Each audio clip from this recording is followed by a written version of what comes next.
Shelley Fisher.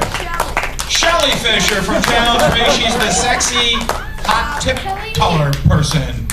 Shelley Fisher, come on up, Shelley, and tell me what the hell you do.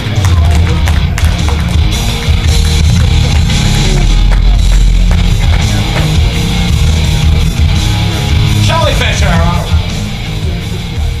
Jeez, Mick, if I screwed up a blowjob on you like that, you'd never call me again, would you? All right, I brought my notes with me because I don't want to mess up. I'm at that tender age, you know, my train of thought has to stop for directions. Anyway, don't mind the attitude, I'm a little miffed off. I got a speeding ticket on the way here. And the cop told me I was doing 96. 96. I said, sweetie, last time I was doing 96 was in bed with a dyslexic. And he had the nerve to turn to me and say, Shelley, you're so flat-chested. I said, get off my back. So is anybody dating out here? You dating? Yes. Isn't it hard? It's hard, right? It's hard to meet people in this town. You know, I was having a conversation with a guy at the bar, and I thought it was going okay, you know. 5 minutes into it, he says, you know what? How about we just get out of here? You come back to my place, you blow me. I said, you know, I would, but I suck at that. Actually, his exact words were, you know what, come back to my house and I'll let you blow me. I said, oh, you'll let me blow you. Isn't that mighty white of you? Especially considering you're Mexican. Mexican, not for nothing. That's one race I don't need to run.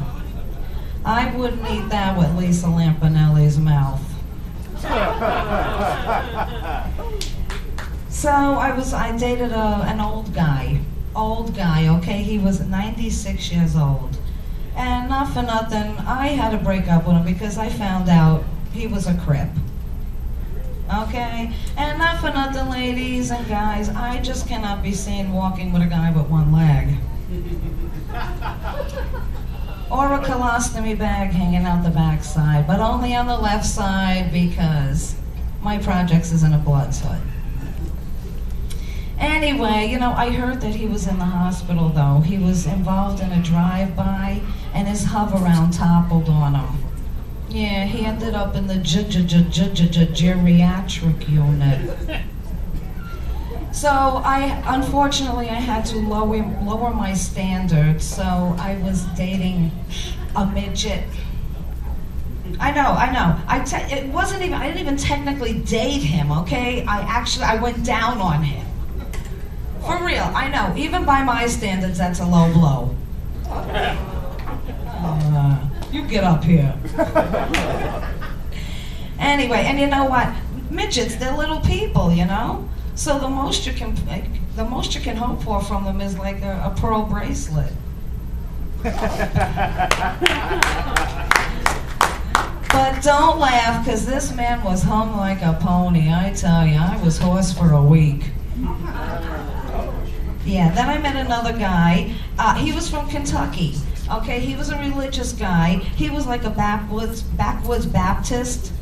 You know, like, but he was religious, you know, like no possum on Friday. So I figured I would share my religion with him. I invited him to my niece's bat mitzvah, which I'm not sure if you know what that is. When a little Jewish boy comes of age, he learns the Torah and gets a bar mitzvah. A little Jewish girl comes of age, she gets a bat mitzvah, learns mahjong. Well, we went in, it was a lovely ceremony, and when we walked in, they were playing the Jewish national anthem, you know, Bob Marley, oi, yoy, yoy, oi, yoy, yoy, yoy, oi, yoy, yoy, yoy, yoy, yoy, and the salute, oi, yoy, yoy, oi, yoy, yoy, yoy, so everyone else knows you're disgusted too. And the food was wonderful, the egg salad fountain was great. And you know, I thought that the relationship was going well until I overheard him talking to his 8-year-old daughter, and at the tail end of the conversation, he said, and sweetie, that's why they call it Jewry.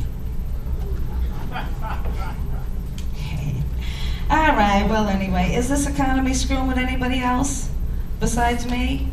Okay, this economy is screwing with me, and you know what? This means that my credit is so bad now that no one else will hire me.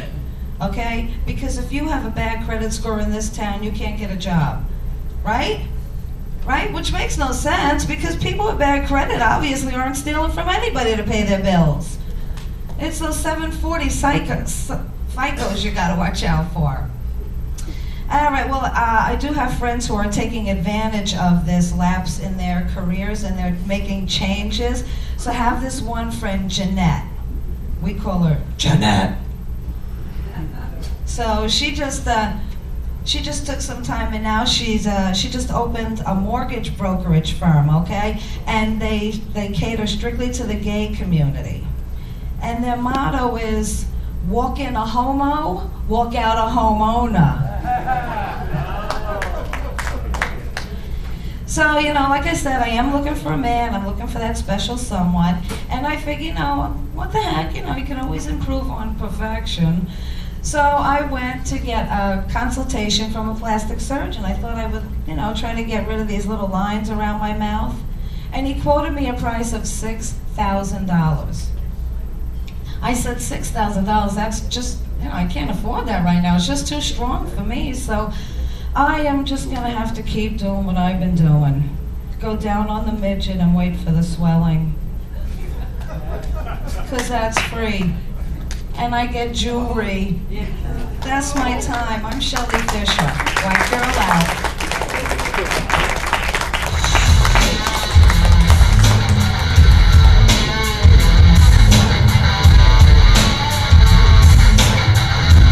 Another hand for Shelley Fisher.